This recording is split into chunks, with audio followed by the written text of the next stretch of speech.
Luego dice, tú quieres que yo sea prosperado en todas las cosas, así como prospera mi alma y tengo salud. Eso está directamente expresado en 3 de Juan, versículo 2. Es bien importante que la prosperidad de Dios se entienda como una prosperidad total, no solamente a nivel de dinero. Y bueno, el poder de Dios va a estar en función de nosotros, la capacidad de Dios, para que nosotros seamos prosperados en la medida de la prosperidad de nuestra alma, ¿no? Es decir, nosotros podemos prosperar, podemos hacer negocios, hacer muchas cosas, pero si lo que queremos es que Dios nos prospere, tenemos que estar seguros que tenemos un buen propósito, que estamos alineados a la voluntad de Dios. Amén. Es decir, ser generosos, ser bondadosos, contribuir a la expansión del reino de Dios. Entonces, ahí es cuando nosotros sembramos abundantemente, cuando nosotros damos con toda liberalidad para que se den acciones de gracias a Dios, es cuando vamos a ser realmente prosperados por la mano de Dios. Es decir, van a entrar en nuestra vida poderes divinos, espirituales, de la palabra de Dios, ya emanados por Dios, que van a empezar a operar a favor nuestro. De otra manera, no es por llanto, no es ni siquiera por necesidad, sino por alineación con los propósitos de Dios. Entonces, esto de la prosperidad en todas las cosas es algo que está en este pasaje, y obviamente es necesaria madurez, ¿no? La prosperidad del alma. Si alguien no ha prosperado en su alma, se mantiene todavía una mente carnal, sentimientos todavía pecaminosos y todas esas cosas, difícilmente podría ser prosperado por Dios, porque estaría utilizando mal el dinero con propósitos separados de la voluntad de Dios. Finalmente, vamos a ver un par de frases más de esta oración. Tú quieres que yo sea prosperado en todas las cosas, ya lo vimos. Luego viene, medito de día y de noche en tu palabra, hago todo conforme a ella y tengo éxito en todo. De eso se trata, ¿no? Que nosotros la meditemos, la hablemos, para que la entendamos, para que se haga verbo, para que se haga carne en nosotros la palabra. Entonces, vamos a tener éxito en todo. Eso está en Josué 1.8 y el Salmo 1, versículos del 1 al 3. Josué 1.8 y el Salmo 1, del 1 al 3. Meditar todo el día. El creyente que no medita permanentemente la palabra, algo debe estar meditando. Y cuando le toque o cuando necesite entrar en contacto con el poder divino, con la guianza del Espíritu, con el poder de Dios, no lo va a poder hacer, porque obviamente su mente ha estado ocupada en las cosas físicas, terrenales, en las cosas de los sentidos. Peor si son pecaminosas. Entonces, no va a poder su mente estar alineada a la voluntad de Dios. Y pues muchas veces el creyente carnal, el creyente religioso trata de suplir eso con llanto, ¿no? Con cierta pasión a la hora de orar, de pedir, con cierta piedad, pero lamentablemente no es la forma en que Dios va a operar. Dios va a operar por medio de la fe, pero por eso es bien importante que tengamos una mente alineada a Dios. Esta meditación en la palabra de Dios es fundamental. Y finalmente vamos a ver, tú me has rescatado de la maldición, de la pobreza, y más bien me das poder para hacer riquezas. Gálatas 3:13 dice que Cristo nos ha redimido, nos ha rescatado de la maldición de la ley. Deuteronomio 8:18 nos dice que Él nos da poder, no es que quiere, que le gustaría, que ojalá que nos dé, no, dice que Dios te da poder para hacer riquezas. Tenemos que aprender a recibir ese poder es energías, es sabiduría, es contactos, es favor, es gracia, es inteligencia, es recursos, ¿no? Materias primas, buenos proveedores, buenos clientes. Todo eso forma parte de la mano de Dios si es que tú crees que Él es capaz de dártelo.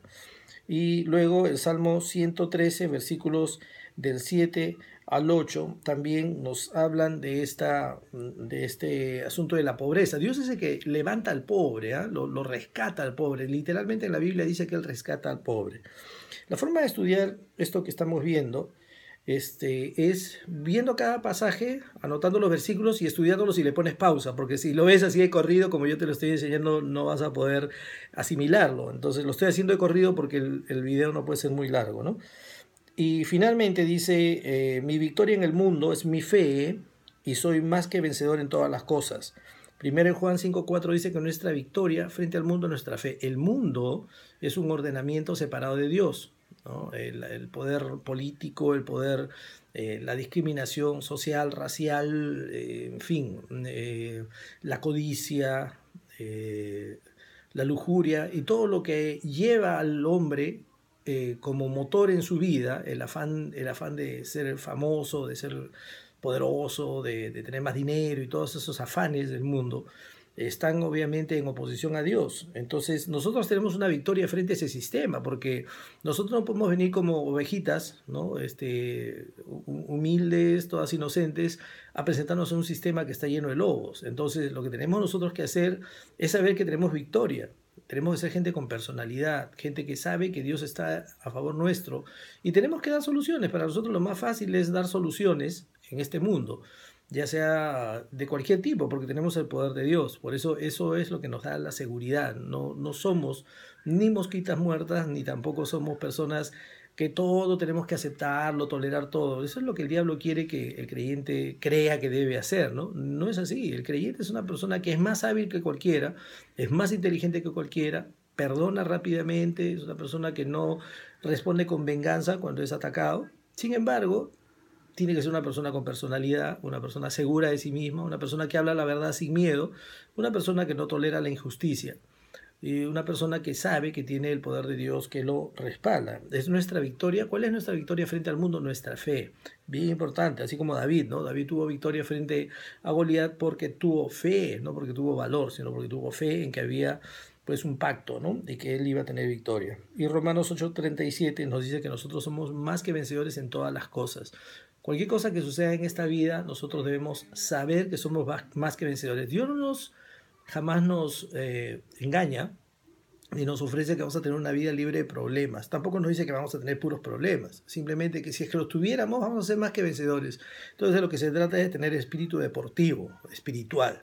Es decir, que podamos nosotros saber enfrentar los problemas, conociendo la voluntad de Dios, llenándonos del poder de Dios y tener victoria, ¿no? No tirar la toalla, ni tampoco estar inventando doctrinas fuera de la Biblia, ni pues ideas religiosas absurdas, ¿no? Como que Dios nos quiere probar, que Dios nos envió el problema, que ya sabremos por qué Dios nos ha enviado las dificultades o las tragedias, que Dios nos está purificando. Son cosas que la religiosidad y la tradición no vienen de Dios.